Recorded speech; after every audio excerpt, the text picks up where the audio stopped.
we're back once again. I warned you guys, it's a ska kind of day here in the Dota Radio Morning Show. I made that one fatal mistake of popping in the Streetlight Manifesto CD on my drive home from Philly last night, and since then it's just been stuck in my head. You wake up, pop on a little bit of trumpets, da-da-da-da-da-da. Oh, it's so catchy. So it takes me way back to those days of middle school when I was in the mosh pit, knocking everybody around, didn't have an outlet for all that aggression, wasn't playing enough Dota, so I had to listen to angry, aggressive punk rock music. Oh, those were the days. Those were the days. I've still got a pair of skin-tight leopard print pants. They don't fit as well, but Chris, maybe, we should set up some sort of a situation so that I can wear those. Maybe I'll bring them to Columbus. That could be fun. Can we not do that? No, ever? You don't like it? It's pretty No. sexual. The ladies need to be careful. It's one of those things that it's pretty next level. We'll see. We'll take your. I don't take her think as she that's what comes. next level means. I think you're confusing. I'm not sure you know definitions what there, next good level sir. means. Let's get the topic off of the skin tight leopard print man. pants, all right? All right. You got it. So, all right, we got a lot to talk about today, guys. We are doing this episode kind of in reverse. Welcome back to part 2 of the Dota Radio Morning Show. It's been one hell of a day. We're glad to be back casting. I'm getting a little fatigued and goofier as time goes on. So, if you missed it, we casted the Natalic Pro League earlier. The VODs are actually all uploaded on YouTube. 2 of the 3 at least. The third one's still processing, so you can check out that epic series between Virtus Pro and Fnatic. Best of 3, went to game 3. I couldn't spoil it if I tried. That last game was just like... the first 2 games were good, but if you're just looking for a quick update, just watch game 3. That shit was ridiculous, man. I don't even... Once you watch it, it's very rare that Chris and I are left speechless because we both like to talk so much. And there was a good window in that game where we were both just like... There were some moments in that game that just made me facepalm, and some moments in that game that made me go completely nuts with hype, and then just the level of back and forth. And there was a little bit of throw and counter throw involved too, but like back and forth big plays as well was just, oh man. Yeah. It was a fantastic game. Really was. So, a couple of keynotes I want to mention here before we get started with our opening thoughts. I want to give a shout out to my man Fish Sticks. I know he's not watching this right now because he's way too popular for us. He's a guy that's been working at Twitch TV. Before it was Twitch TV, he was a Justin TV employee. He's been the senior partner manager for the past 2 years or so. It's been a while, and he just recently, I think yesterday or the day before, got promoted to director of content marketing at Twitch. Absolutely, congratulations to you, sir. That is a huge, I'm sure a nice pay upgrade, but a huge upgrade in title. He is extraordinarily young to be a director of marketing. So my hat's off to you, sir. He's one of my first true esports contacts. So tip my hat and congratulations. Twitch TV is in good hands as long as they've got Fish Sticks in charge of the content marketing. That guy knows his shit. He's been around esports for a long time. Not a Dota guy. He's a StarCraft fighting game kind of guy, but still, if you know the name, if you don't, what have you. It's important to note out his name is Ben, IRL. So, and also another interesting tidbit about today, we don't have any real talking points. I think I have a nice rant that we're going to go on here in a little bit, but plenty of talking points, but no official ones in this episode. First things first, let's talk about OnGamers a little bit. There's been a new brand that has been released here. Compliments of Kim Rom, again, another name that those of you esports enthusiasts really should know, I think. He, for a while, is working with SteelSeries. He was their director of marketing, or really high up. And he's recently, I think he is the esports director. I'm screwing up titles, but he's higher up on CBS Interactive, which is CBS's TV station. Interactive is their marketing, their interacting marketing, so CBSI. And they collaborated with some of the best talent in the industry for a new esports news site called OnGamers. And here, we'll go to the screen cap right here. It was just released. I didn't write an article about it, but look at some of this talent. Again, if you've been around esports, you recognize him. Evoli, he's the manager of Team EG StarCraft. Cyborg Matt, we should all know who he is. Slasher, he's been around forever. Thorin, not someone that I'm that familiar with, but I know the name is prevalent, and I think there's a little sketchiness around that name, but what have you. Travis Gafford from League of Legends, he's the State of the League guy, unbelievably popular as well. And a whole bunch of other names, some you may recognize, some you may not. The ones that pop out of me, Sunset, she's been around for a while, she's an Australian writer. Spitwad, a name that you guys should recognize here from Dota. And I'm scratching my head. I remember, Chris, when I saw the post on the esports subreddit that Kim Rom was hiring people for this, and I thought about applying, and it was on my to-do list, and I never did. And now I'm looking at this list thinking, God damn it, Andrew Campbell could be on there as a contributing writer. What am I Could've doing picked with my Andrew life? Zyori Campbell. Why You would've didn't I been right there. do that? Squandering my own opportunities. But right now, the Okay, site well, there. you're Oh, go busy ahead. with some other things, I feel. Yeah. There are some articles up on the site already, but I think it's really going to start to blossom coming up in the next couple weeks. They launched it around the timing of BlizzCon, which is going on right now, if I'm not mistaken, and then MLG Columbus coming up. So it's for all esports, League of Legends, Dota, and StarCraft 2, their primary titles that they cover. Worth mentioning, worth checking out. In most cases, it's like, a new website, who cares? But this is one that, again, if you don't really recognize those names, just take my word for it. They literally have some of the best talent in the industry. Just the Dota names alone, having Cyborg Matt on your staff is a pretty big deal. And Chris, maybe you can answer this for me. Maybe this individual is watching, as presumably she posted in the thread asking a question. Who is, oh God, I lost it. Crap, where is it? Who is Miss Starlight? Is that somebody I should know? That's the name on Reddit. Who is that? Is that like a prevalent person? I couldn't tell you. No, okay. I am not someone to ask about personalities in esports as much as to my great chagrin. I'm not someone who actually keeps up on names as much as I try to keep up on mechanics and matches. Fair enough. Different forte, perhaps. But she was really upset that Cyborg Matt is on here.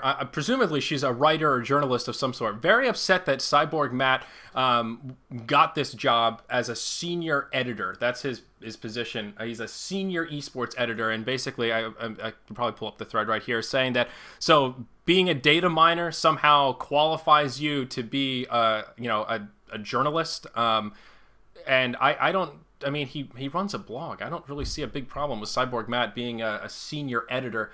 And he wrote a little blog about it. Here, I'll show the screen cap real quick. OnGamers and the Future of Cyborg Matt. He doesn't really respond to those direct things about his skills as a writer, but reading as one who's read many a Cyborg Matt blog, I recognize there's a difference between blogging and doing true journalistic editorials. But I mean, he's an unbelievably smart guy. I have to imagine he has the writing skills and finesse to pull off being an editor. It was just a weird thing where there was a whole big thread that, again, presumably Miss Starlight, was very upset about. I don't like to single people out, but I just found it interesting here it is. I found it. Oh, Jesus. Permalink, yes. Oh, I'm so good at this. Look at this. There it is. -13. So data mining file somehow gives you journalism skills and get you to that. I guess other data miners are feeling sort of cheated right now. I don't know if this is a prevalent person. I would be curious, just because that adds a little weight. If it's just somebody who's upset they didn't get the job, then whatever. What are you gonna do? It's no problem. Maybe she writes for Ghost. I just don't know who it is. Just curious. But regardless, keep your eyes peeled for that site. Chris, any thoughts about OnGamers? Have you checked it out? I have checked it out. I like the UI. I know Cyborg Matt is now posting his content, data mining stuff there. You may have noticed he actually has a post for the most recent patch, which added the MLG bundle, among other things. Mm-hmm. There were more Spirit secrets for those of you who are interested. There were some sound files he data mined out.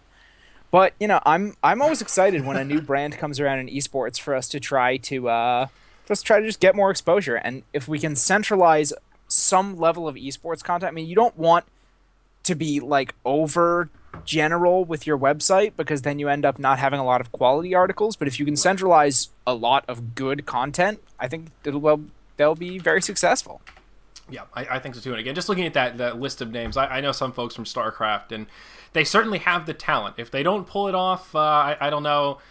I don't know what to make of it, because they should have the human capital there to make it happen for sure. They at least have the connections to get the interviews, get the inside information with the organization. So everything is there for this platform to be good. And like you said, I'm never disappointed when there's more stuff spreading the good word of esports. So all right, let's go ahead and talk the MLG bundle. I saw someone bringing it up in chat.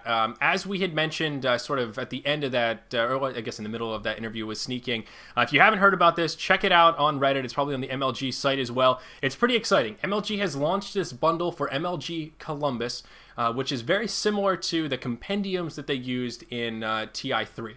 Oh, pardon me. It's a $10 book bundle, whatever it is. I guess it's technically a book. And $2.50 of it go to the prize pool, and then the rest of it comes with a courier, a HUD, a ward. You get an in-game battle bonus, and you get the ability to get item drops while you're spectating in the client. So there's a few things that are interesting about this. At face value, okay, that's cool. They're copying the successful model that Valve used for TI3. Awesome, more power to you.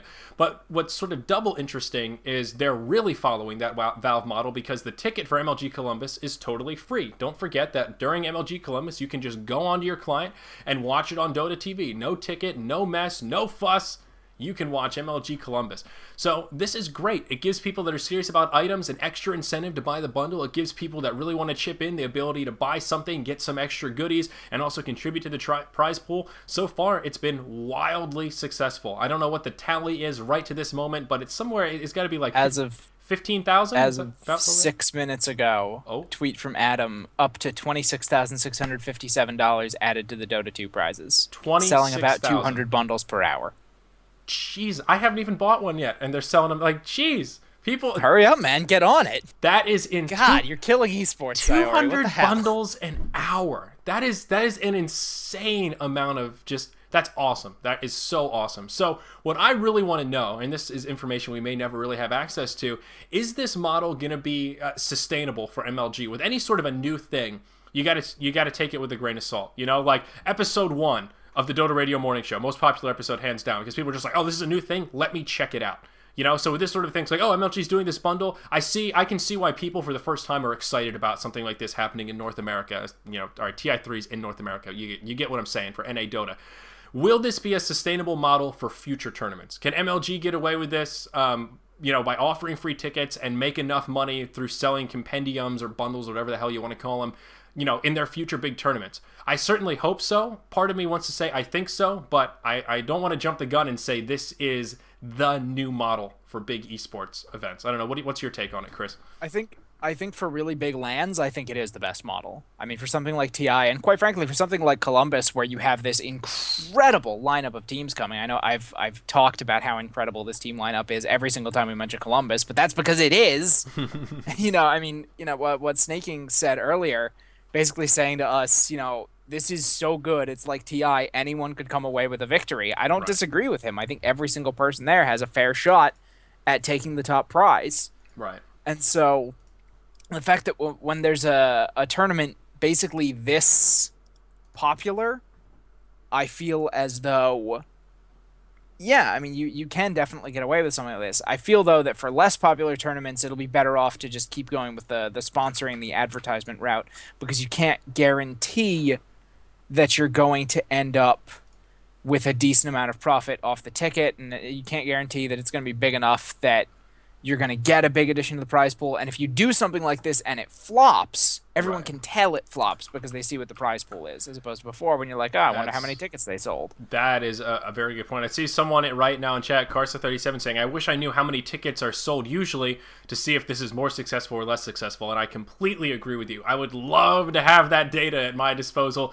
Alas, that is you know, private information, and we're at the whimsy of whatever MLG wants to release. But needless to say, at least as a launch, it's been successful so far. People are very excited about this, and I'm excited as well. I love seeing any sort of creative change to the way the paradigm for esports monetization, because as the recurring theme in the Dota Radio Morning Show is, the problem with esports right now is there's just not enough money in the scene. There's not enough money coming in for sustainable careers for all of the people that are putting in full-time worth of effort and really want to be doing this as a full-time career.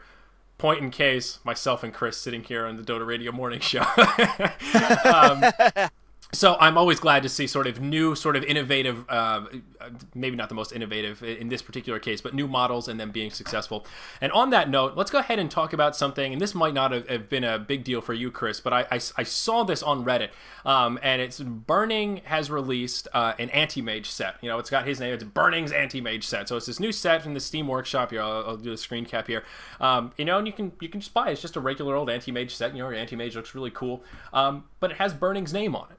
And that got me thinking about, oh, that's cool, you know, nice, okay, cool, new player set. And this, to me, is sort of like that first step in bringing more money into esports through the way of pro player product endorsements. You know, like Tiger Woods signing that deal with Nike. All he has to do is wear Nike hats and Nike shirts, and he's a millionaire overnight, you know? And I like that this is one of those things. I mean, Burning obviously didn't design this I mean, he probably had a hand in it, but he wasn't the workshop guy that sat there and made the models and did all that stuff.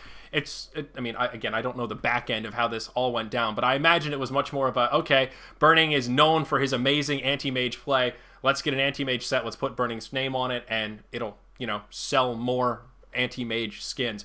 And I think that's really cool. And another, along that same thing, moving into that same direction of finding additional revenue streams into esports, finding more viability for these pro players. And plus, you and I are both big Burning fans, so it's also awesome. Like, yay, Burning, making a splash, making money. I love it. Tiva Dodo made that, right? I think that's Tiva Dodo. Yes, it is. It is, yes. And he also just put in the workshop an Alliance Phantom Assassin set dedicated to Loda. Yeah. If you didn't notice that. I didn't, but along the exact same lines, and I think that's great. That's absolutely fabulous. And I reminded of, I watched that Slayer's Boxer documentary a while ago, and that was one of the things that really made him stand apart from a lot of the other pro players in Korea, where he's signing those kind of deals, like those product endorsements, like, all right, let's get pictures of Slayer's Boxer holding this Korean energy drink, and you just get paid for product placement. We see it with EG. It's a little bit of a different dynamic because it's a team-based sponsorship. They always have those Monster water bottles. You don't know what they're drinking, but it's got a Monster logo on the side. All that kind of stuff. It's just awesome. I like that that's just an additional way for these players to make money in a struggling industry. Awesome. Absolutely. And I think that the fact that we have this in-game sort of parallel economy going with Dota is actually a really great thing for players who want to get these kind of endorsements, because I don't know about the Alliance set. I have to assume that some portion of that is going to Alliance. I assume they need a deal before they can put the Alliance logo on it. I think Tiva Dodo is also a smart enough dude. He's worked in this enough to be able to do stuff like that and be able to talk to people like that. But I also think that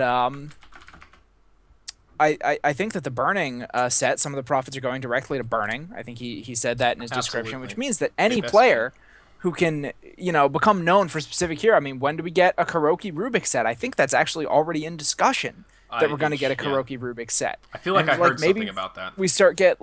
Maybe we start getting Wisp cosmetics and we make one for No Tail. Maybe we get a Lifestealer set for Havost. And so these players, so a lot of what pro athletes do, of course, as you mentioned, they get these sponsorship deals. But it would be kind of weird for pro Dota players to be endorsing, oh man, check out my Adidas running shoes that I use while I'm sitting at my computer playing Dota. But if you say something like, hey, check out this really cool set from my favorite hero, if you buy a little bit of this, if you pick up this set, I get a little bit of the money. If you really like this pro player, either if you really like the pro player, you really like the hero, or you really like the set, it's a triple whammy. Right. It's, so I think that's actually something that is very unique to Dota with its cosmetics that they will actually be able to pull off. Yeah, I think you're right. It's a good middle ground between that classic, like, I don't really give a shit about Wheaties, but sure, if you want to put my face on the box and give me a couple $1 million, I'll do it, to this kind of like, no, I connect with anti-mage. And someone put in chat, the quote from to Dodo was that, Burning was a contributor. It was sort of his idea. He helped in the modeling and that kind of stuff. So it's a good joint effort, where, as someone else pointed out in chat, it really is a win-win. The designers get to make a little bit of extra money with these interesting sets. The players get further branding and exposure, and they get their sets out there. Everyone kind of wins, and then us that like the sets get to buy some new cool sets from the workshop. So everybody comes out a winner. I think that's really awesome. So all right, so this was actually earlier in my list of things to talk about, but we're gonna go to it here. We're gonna talk a little bit of Loda action. So let's break this down step by step. The drama that occurred yesterday with Admiral Bulldog, Loda, and Sigma.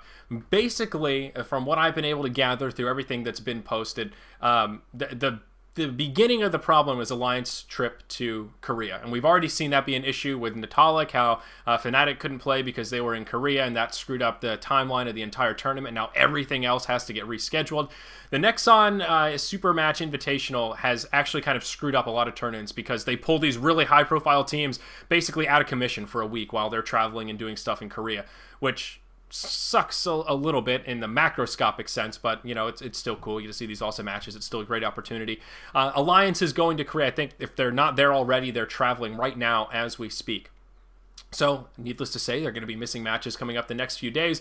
And they had a match conflict with Sigma that they needed to reschedule, and they tried a whole bunch of different times. They couldn't find a time that worked well for both sides. And part of the issue that what was frustrating about the whole situation for Admiral Bulldog and Loda that started off this whole drama is that Sigma is really only active between the hours of like 18 and 22 CET, because I think all of their players either work full-time or are full-time students and have, like, you know, day jobs, if you will. So they play during the wee hours of the night. They have that prime time. That's when they play. But in terms of rescheduling, they don't have much wiggle room. It's that 4-hour window or it's nothing. And Alliance, the complete opposite. They are legit full-time gamers. This is what they do. They can schedule matches really whenever they want, as long as they don't have another match at that same hour. So Loda kind of feeling like, well, we're both pro teams, pro gamers, but we have to bend over backwards to play at some really terrible time because, you know, we're a pro team and we have that luxury, whereas you guys really get the luxury and you get to say, no, we only have this 4-hour window, take it or leave it. So Alliance was forced to give them a walkover, and Sigma took the free win so the tournament could move on. And Admiral Bulldog, he got angry and he called them a bunch of dicks and said, oh, they won't reschedule, they're going to take a walkover, those dicks. Of course, he deleted it, then he apologized, and I got that beautiful screenshot. Oh, I'm still so proud of it. I'm going to pull it up right now. This is one of the best things I've ever found on Reddit. Look at that. Number 3, Admiral Bulldog is angry. 2 hours later, Admiral Bulldog is sorry. I just loved that so much because he did tweet an apology. He said he was sorry. I didn't mean to call them dicks. It was heat of the moment. There's you know, a little bit of issue. So then Loda kind of made things worse by tweeting, you know, you can't really call yourself a pro player if you can only play between 18 and 22. So then, of course, there was a huge backlash of tweets. That thread of tweets following that first one from Loda was like the longest thread of tweets I've ever seen. Of everybody chiming in. Liquid Bulba chimed in with the, come on, dude. To be fair, a lot of people can't play Dota full-time like you can. Not most of us have not won TI3. You know, this isn't a sustainable career except for those top 3, 4, maybe top 5 teams in the upper echelon that have real salaries. So after all that was said and done, Loda kind of found that middle ground and he decided to write a blog about it. And Loda did write it. It's probably still on Reddit. Posted a very nice blog, pretty well thought out. And I think he comes off a little bit self-entitled in the blog, but all in all, I think it's a pretty balanced approach. And the underlying problem is just the tournament scene is too saturated right now. There are too many big tournaments and not enough hours in the day for these teams to compete in every tournament. As C-King mentioned, sneaking. Why do I keep saying Sea-King? God damn it. Sneaking. You really like Pokemon. Oh, I really do. As he mentioned, you know, like some of the big teams, Na'Vi and some others won't be playing in Starladder Season 8 because, their schedules are already jam-packed. There comes a point where literally like, dude, we can't play any more Dota. You know, we need off time. We got to cool down. You know, it comes to the point where you're just like throwing games because you have too much on your schedule. So you got to pick and choose. And that's the underlying problem. And I think what Loda is really quarreling over is semantics. The difference in, okay, Alliance is a pro team filled with pro gamers, and Sigma is a pro team filled with pro gamers. But the difference is we do this full time. We can schedule matches at any hour, you know, and that kind of stuff. And this team says, well, no, it has to be between these hours because we have a real life outside of Dota. And I can see the frustration where he comes in there. I see both sides of it, where it's like, well, it's true. Most people just can't afford to quit their job and play Dota all the time. So it's not by choice. It's just by design. That's the problem. These people have jobs. That's their only bit of free time. And Loda's argument is, well, that's fine, but then don't call yourself a pro gamer, and you don't get priority over us because we are actually pro gamers. And I it's hard for me to say that he's wrong. You come off a little bit kind of douchey saying that, but to some degree, I think he's kind of right. You know, they're doing it full time, and you're sort of penalized because your opponents have a full time job. I don't know. What's your take on that kind of thing, there, Chris? Well, Dota is certainly not the first sport in which there are problems with making it as a full-time thing if you are anyone but the top. Mm-hmm. I think actually this was a problem in professional tennis a few years back. I don't know if it still is. But basically, unless you were one of the top 5 or 10 players, you couldn't make a living just playing tennis, because between coaching costs and training costs and then, you know, equipment and court fees and stuff like that, right, you were not sustainable at all, and there was not enough money outside of the top placing positions at tournaments, which is similar to what it is in Dota. Yeah, absolutely. You know, there's tons of money for people who are consistently placing, you know, top 3 in tournaments, but if you're, placing top 10 maybe, you're still really good at Dota, and maybe someday you're going to be exceptional. Right. But that doesn't mean you have money coming in. Yeah. Yeah, you can't sustain the lifestyle that way, and you can't pull that off. So I don't think. And Loda's talking about, oh man, there was this day where we were just playing for nickels. And I'm like, well, yeah, okay, so you should understand what it's like to not have any money and to need money. And back then, you were a high school student. These are people with jobs who need to somehow find some money outside of their Dota life. So I can understand being frustrated, because it's always annoying to get a walkover. It's annoying, and I mean, if you look at the back and forth, as far as I can understand, Sigma really did try to reschedule, and they tried to give them like a couple weeks of stuff. Yeah. But there were problems because since screws up the whole tournament. Alliance had D2L matches, it screws up the whole tournament. There's like a million other matches. So yeah, sometimes you're gonna have to take a walkover, and while it's unfortunate, making a big deal out of it and being like, oh well, you're not a professional team because you can't dedicate literally your entire life to Dota and make a living off of it, it is pretty rude. Yeah. It is in fact definitely. Like I said, you come very off rude. pretty. If pretty you are a professional, if you are getting paid for it, if you're getting paid for it at all, you are technically by definition a professional. Yeah. No, so you're right. And the outburst was uncalled That makes for. you, my friend, a professional caster, because you're making our 2 cents off of advertisements every time one actually runs, right?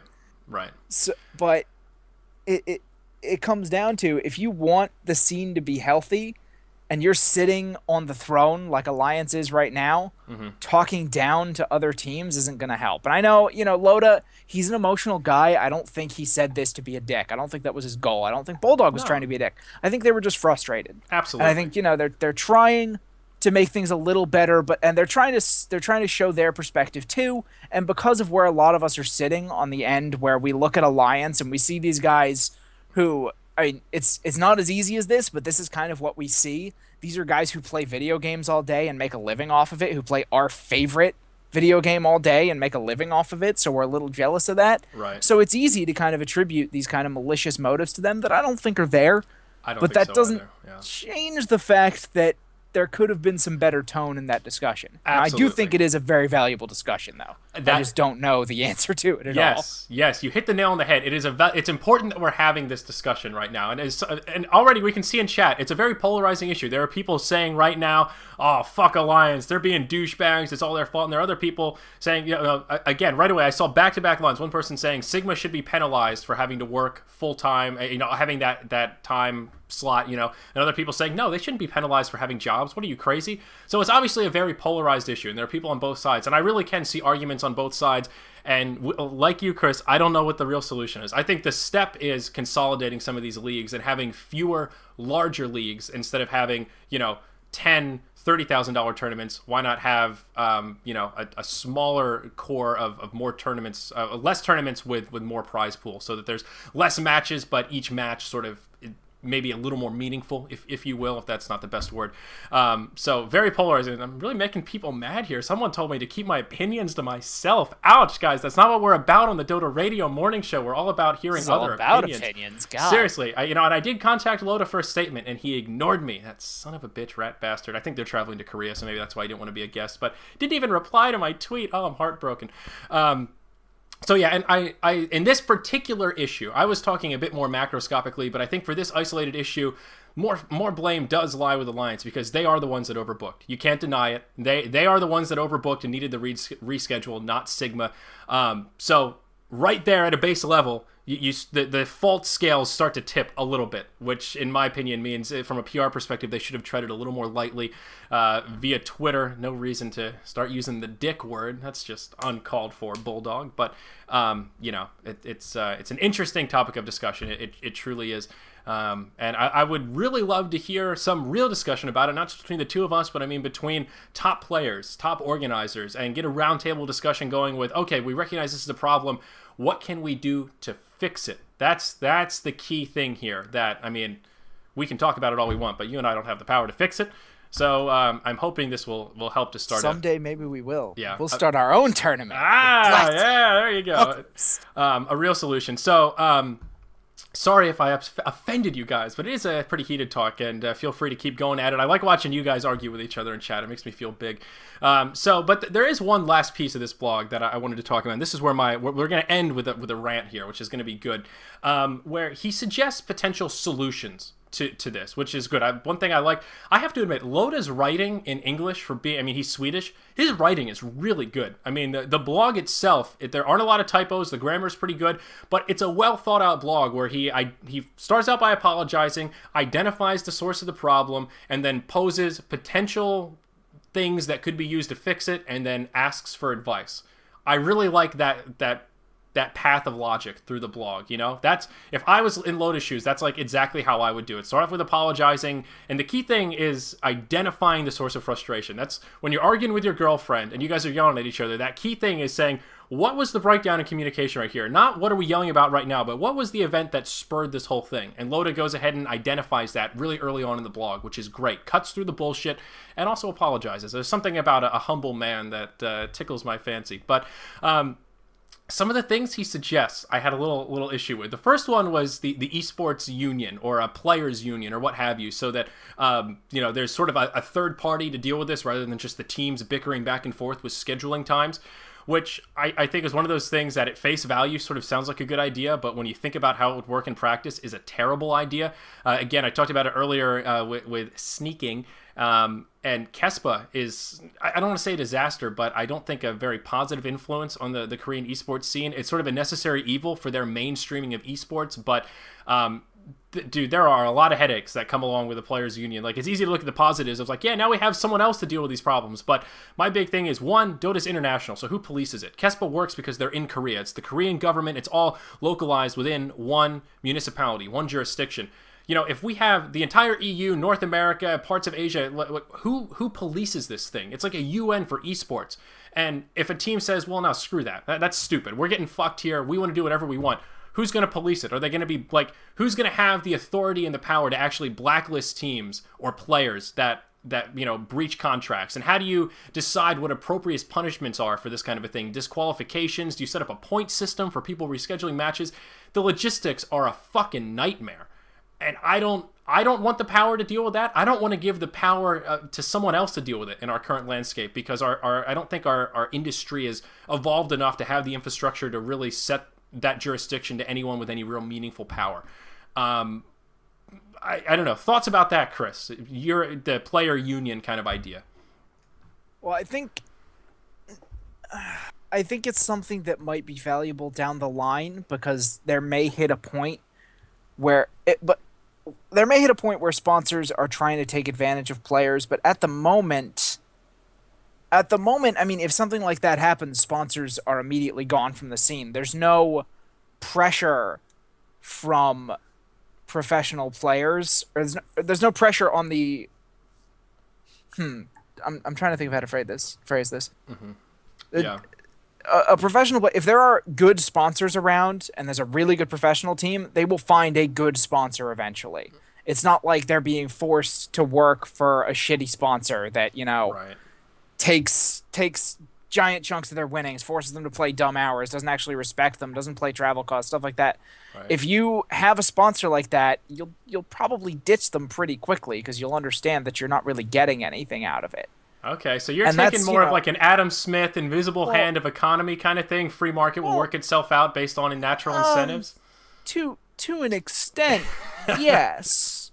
I mean, but mostly because there's not a lot of ways for one person to rise to the top and completely crush everyone, you know? Yeah. So, and, the reason we had unions formed in America was because people were taking advantage of workers like crazy. Are unions a perfect solution to everything? No. Right. But to an extent, they're a necessary evil to prevent players or to prevent workers from being taken advantage of so horribly. Yeah. But I'm not sure that's a necessary thing in Dota, so why would we want to worry about it now? And like I said, I don't know what the real solution to Loda's thing is. I'm not sure less tournaments, more money is actually a good one either. All right. Because then you have the big prize money focused on the teams that can win, 3 or 4 tournaments a year. And I think that's even a bigger problem for smaller teams, quite frankly. You're absolutely right. I honestly think the end game is to get away from the I'm relying on prize winnings. I think we have to, in my mind, Eventually, we need salaries, Yes. but that's difficult to pull off right now because absolutely. for there to be salaries, we need to be able to monetize the event much more effectively Yes, for and- the sponsors. and that's Once sort of, organizers and sponsors are monetizing things, I think salaries are a given. They'll come. yeah, absolutely, and that's sort of the next step in this discussion here, where I think the sort of end game is something closer to what the NFL is doing, where there's one big league. I guess you could argue LCS is doing it a little bit, but not in a manner that I enjoy, where the NFL makes it simple, easy, and straightforward. Everyone's salaried, everyone's playing, and it's the biggest thing is the format is easy to understand. Everybody knows the times. All right, Sunday football. Right now, it's too much happening in Dota. It's impossible for one person to. I mean, this is all I do right now. I have no other job outside of Dota. I literally sit at home and watch streams and take notes in my little notebook about what players are doing, and I can't watch all the games. I can't swallow what's happening from a macro perspective in every match every day. There's just too much, and that's why I think there need to be less. I mean, you can still have smaller tournaments, but there needs to be some sort of... There definitely has to be a system for people to work their way up, or else you just get stuck with these people that float to the top, and then once those people are gone, your scene dies. There has to be a pyramid for people to continually slide up as they put in more time. So that is one concern that has to be addressed, but there needs to be some sort of an easy-to-understand sort of end-all, be-all, like a TI3 or TI4 league that isn't just a big tournament that is a little bit more sustainable. But Loda goes on to talk about that in his blog a little bit. He mentions that's one of the things that LCS does really well, is that everyone's salaried, and he says instead of having just a few top teams making enough money, everyone that's in LCS can just focus on League full-time because they have their salaries. And sort of, in my mind, he was talking about Riot's format of LCS in a surprisingly positive light as a Dota player. Because one of the things that we love about the Dota scene, and I use we as the collective us that choose Dota over League, is Valve's ability to allow the free market to reign. You know, all of these individual organizations running tournaments, running streams, and Valve is just the platform, whereas the complete opposite, where Riot owns everything. And that's kind of a double-edged sword. And I took a little issue with that sort of glowingness that he had about LCS, where my takeaway was the grass is always greener, man. You can't look at LCS and say, well, all those players are salaried, so they get to focus on League, so that's better. Fuck no. I wouldn't trade what we have in Dota for what they have in League at all. At this current stage, absolutely no question. I would much rather be with Valve, with Dota, with the way they have their thing set up. It's like, yes, 8 teams get salaries, but what are we giving up to get that? You have a monopoly. It's the opposite of free market. Riot owns literally everything. They own all the streams. They own all the players. They tell the players what to do. If you are in LCS, you are Riot's bitch. They tell you where to go, what to do, and you do it. That's how it works. If you say no, they say, fine, we don't pay you. That's how it works. Ask Curse about how much they enjoyed being at PAX East this year. When they did that community thing, middle of LCS, they fly that team out to play for like 4 hours worth of games, and then they have to stay there and fly back to LCS. You have to do that stuff. It's part of your contractual obligations with Riot, where they can say, you know what, we like Curse, we want them at this event to do a community showing, and they have to do it. Forget about sleep, forget about what they want. You have to give up a lot of that freedom as a player. And just hearing that tone makes me think that there might be an underappreciation of how much freedom we have in Dota 2 in terms of being able to say, you know what, Alliance, this isn't working for me. I want to, my contract's done. Let me join a new team. You don't get that in LCS. Who do you go to? There's only one person that gives you contracts. You can't just go to another team. You can't just switch rosters like that. You are locked in. A lot of the freedoms we enjoy in Dota 2 as esports organizations, esports players do not exist in League of Legends.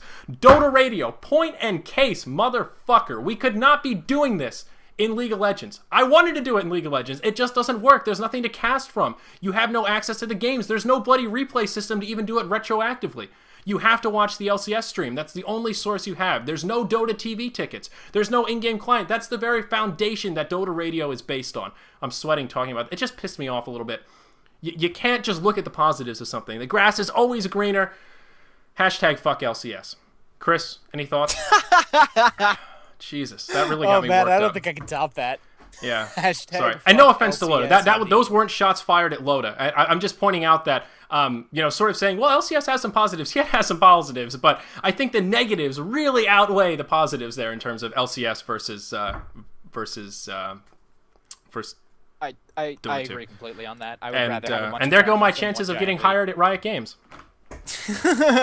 Did you really want to get hired at Riot Games though? No, but it was always one of those backup plans. You turned down S2 games. I would turn down Riot before I turned down S2. Quite frankly, I don't like the environment that Riot, or I don't like the airs Riot seems to give off. But that's a whole nother thing. Yeah, and I don't mean down with LCS, pillage and plunder.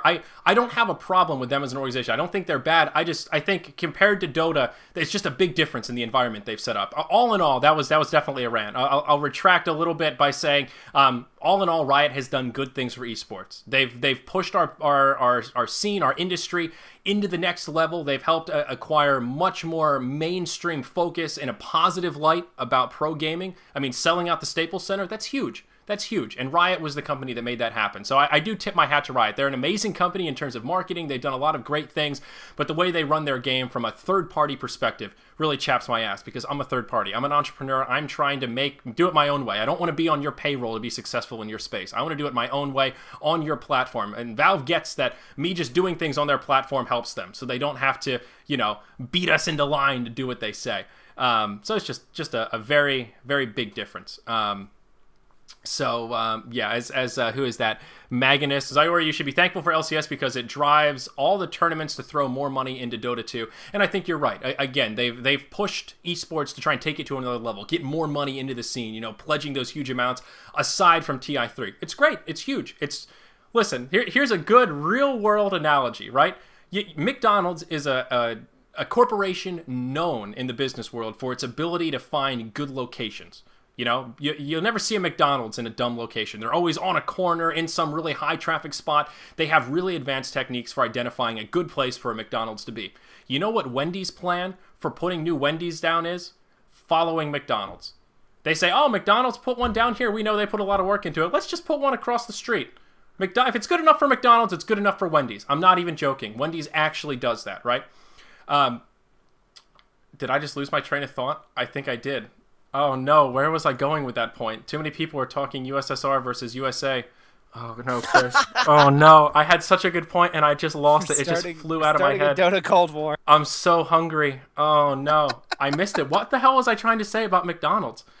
Oh, that was it. So McDonald's says that you would think that McDonald's would be upset about this, but they're okay with it. McDonald's says, you know what? Having Wendy's there, providing a little bit of variety for our customers is actually a good thing. Because the people that like Wendy's will go to Wendy's anyway. The people that like McDonald's will go to McDonald's anyway. And we found that people that like McDonald's eat McDonald's a lot. And having that variety to get something different from Wendy's, they get a burger. They go, oh yeah, I remembered how much I didn't like this. And then they come back to McDonald's. That is the official McDonald's analysis on Wendy's following them around from location to location. And I think that's a really good comparative if in this situation, I don't know which is Wendy's and which is McDonald's, but sort of thinking about Valve and Riot, Dota 2 and League, that you're going to like whichever one you like, and people are going to tend to gravitate whichever game speaks to them in sort of a vacuum. Obviously, marketing comes into play. There are other factors, but people are kind of going to do the one that they like better, and having the other one there for a little bit of variety is almost a good thing. If it was just Dota or just League, neither of them would be as far as they are right now in esports. Having them together to kind of fight back and forth, have that competition. Competition is the lifeblood of the free market. Economics 101. I think that's a good place to end it. Chris, what a great little rant. I feel relieved now. I feel like I can have lunch and just relax. I got everything off my chest. I feel great. Ooh. It's been a very good day overall. We had a good series. We had a good interview. We had some good rants, good discussion. Nothing about this day of Dota has been bad. Yeah. Although, when is there ever really a bad day of Dota? That is a great thing. And to take it on a positive note, it really was a great day. A great best of 3. We had a great interview, Des. Big shout out to Sneaking for coming on. And then this second half, some great topics of discussion. Remember, guys, Dota Radio Morning Show will be coming back Monday, 10 a.m. Eastern Standard Time for episode number 10. I don't know who our guest is going to be. Loda, if you watch this, I wanted to hype it up because you ignored my tweet. Come on the show, man. I would love for you to discuss this and we can have a real discussion. That's what our format is for. No offense, except the fuck LCS thing. I will stand by that. Other than that, guys, be kind to yourselves, be kind to each other. We'll see you on Monday for Dota Radio Morning Show, episode 10.